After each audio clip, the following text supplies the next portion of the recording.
Normalising मतलब सामान्यीकरण कहते हैं, हिंदी में इसको सामान्यीकरण कहते हैं, कहा जाता है सामान्य करना। ठीक है, जैसे क्या होता है, कोई मेटल है, जैसे लोहा का शॉप में क्या करते हैं, लोहा फोर्जिंग करते हैं, है ना, धातु को, लोहे को गर्म करने के बाद क्या करते हैं, उसको पीट पीट कर स्ट्राइक करके उसका कोई भी आकृति देते हैं उसको।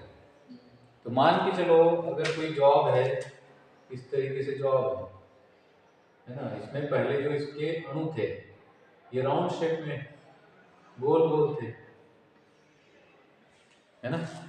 अब इसको फोर्जिंग कर दी, फोर्जिंग कर दी,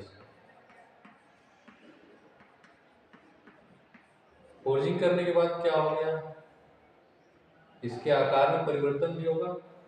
फोर्जिंग करना मतलब स्ट्राइक करना, पीटना, है ना। फोर्जिंग करना मतलब इसको गर्म किए भट्टी में डाल करके, वहां से निकाल करके फिर इसमें स्ट्राइक किए, हैमरिंग किए।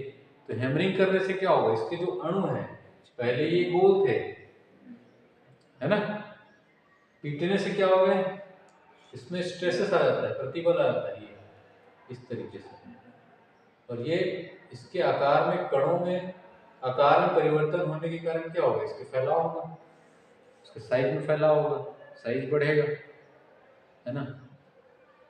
तो उसके जो अणु है उसमें भी विकृति आ जाती है,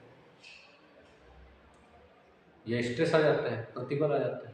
तो उस विकृति को ठीक करने के लिए नॉर्मलाइजिंग किया जाता है। मतलब ये पहले जॉब इस कंडीशन में था, स्टील जो है या मेटल जो है इस कंडीशन में था, फोर्जिंग करने से ये कंडीशन प्राप्त हुआ। अब पुनः उसको इस स्थिति में लाने के लिए, मतलब आकार में परिवर्तन तो नहीं होगा, लेकिन जो उसके अणु पहले जिस तरीके से थे गोल गोल शेप में, है ना, फिर से उसको लाने के लिए नॉर्मलाइजिंग किया जाता है।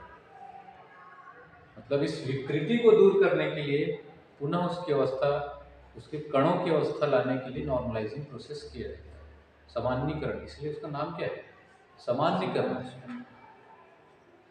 इसमें फोर्जिंग करने के बाद इसमें विकृति आ गई उससे कणों में, है ना। अब उसको हमको फिर से ठीक करना है, विकृति आई या स्ट्रेस आ गया, स्ट्रेस मतलब प्रतिबल आ गया, आंतरिक प्रतिबल जिसको बोलते हैं, इंटरनल स्ट्रेसेस आ गया उसमें। तो उसको ठीक करने के लिए नॉर्मलाइजिंग या उसको सामान्य करने के लिए सामान्यीकरण प्रक्रिया की जाती है। समझ में आ रहा है। तो इसका उद्देश्य क्या है, जैसा कि अभी बताया, आंतरिक प्रतिबल को दूर करना। तो क्या होता है, उद्देश्य क्या है हमका, हमारा आंतरिक प्रतिबल मतलब इंटरनल स्ट्रेसेस को दूर करना, या जॉब की विकृति, जॉब के कणों की विकृति को दूर करना, ये इसका उद्देश्य है, पर्पस पहला ये। ठीक है, दूसरा प्रोसेस कैसे करना है, नॉर्मलाइजिंग की जो प्रक्रिया है वो किस तरीके से होगी। तो उसके लिए भी जैसा कि हम जानते हैं हीट ट्रीटमेंट में क्या होता है, 3 स्टेप, हीटिंग, सोकिंग और क्वेंचिंग, ये 3 स्टेप से गुजारना पड़ता है। जिस भी मेटल को हमको हीट ट्रीटमेंट करना है या उसमें उपचार करना है, उसको 3 प्रोसेस से उसको गुजारा जाता है। तो हीटिंग करने के लिए हमको फर्नेस की जरूरत पड़ेगी, है ना, बिना फर्नेस के हम हीट कर सकते हैं क्या, नहीं कर सकते। तो फर्नेस लिया जाता है, हीट ट्रीटमेंट फर्नेस। उसमें जिस भी जॉब में या जिस भी मेटल को आपको हीट ट्रीटमेंट करना है या उसमें उपचार करना है, उसको भट्टी के अंदर रखा जाता है प्री हीटिंग करके, है ना।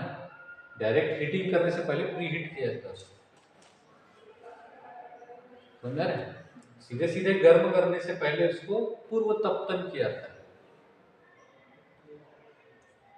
पहले से उसको ताप दिया जाता है, पहले से उसको गर्म किया जाता है, उसको प्री हीटिंग कहते हैं। तो प्री हीटिंग में गर्म करने के बाद क्या करते हैं, इसको भट्टी में डाल देते हैं। अब भट्टी में स्टील को डालने के बाद अपर क्रिटिकल तापमान से 50 डिग्री सेल्सियस ऊपर तक इसको गर्म किया जाता है। अब अपर क्रिटिकल तापमान मान के चलिए इस स्टील के लिए 800 है, तो उच्च तापक्रम कितना होगा, 50 डिग्री सेल्सियस और बढ़ा दी तो 850 डिग्री सेल्सियस, है ना। प्रोसेस में पहला जो हीटिंग प्रोसेस है वो कहाँ तक जाएगा, टेम्परेचर जो है 850 डिग्री सेल्सियस, समझ में आ रहा है। फिर उसको अब फिर से वही प्रोसेस, सेकंड क्या है, सोकिंग। अब 850 तो आ गया इसके अंदर का टेम्परेचर, लेकिन इसका इंटरनल जो भाग है वहां तक 850 डिग्री सेल्सियस हुआ है क्या? नहीं हुआ। तो उसके लिए फिर सोकिंग टाइम निर्धारित किया जाता है जॉब की मोटाई के अनुसार, है ना। तो नॉर्मल जो हम पढ़ते हैं वो क्या है, 5 मिनट या 10 मिनट, या उसकी मोटाई के अनुसार वो समय सोकिंग टाइम निर्धारित किया जाता है, समझ में आ रहा है? सोकिंग कर लिए। अब सोकिंग करने के बाद पूरा प्रोसेस हमारा कंप्लीट हो गया। नॉर्मलाइजिंग का जो फर्नेस के अंदर का जो प्रोसेस है वो कंप्लीट हो गया। अब हमको क्या करना है, क्विंचिंग करना है। क्विंचिंग मीन्स ठंडा करना है इसको जॉब। तो ठंडा करने के लिए क्या किया जाता है, इसको फर्नेस से बाहर निकाला जाता है और खुले वातावरण में छोड़ दिया जाता है, खुले वातावरण। तो हमारा क्विंचिंग मीडियम क्या हो गया अगला, एयर। ठीक है, ये प्रोसेस था।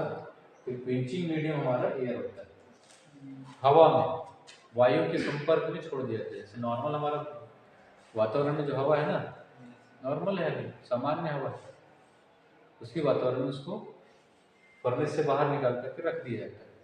तो फिर वो क्या होगा, धीरे धीरे हवा के माध्यम से धीरे धीरे ठंडा होगा, समझ में आ रहा है। तो ये नॉर्मलाइजिंग प्रोसेस है।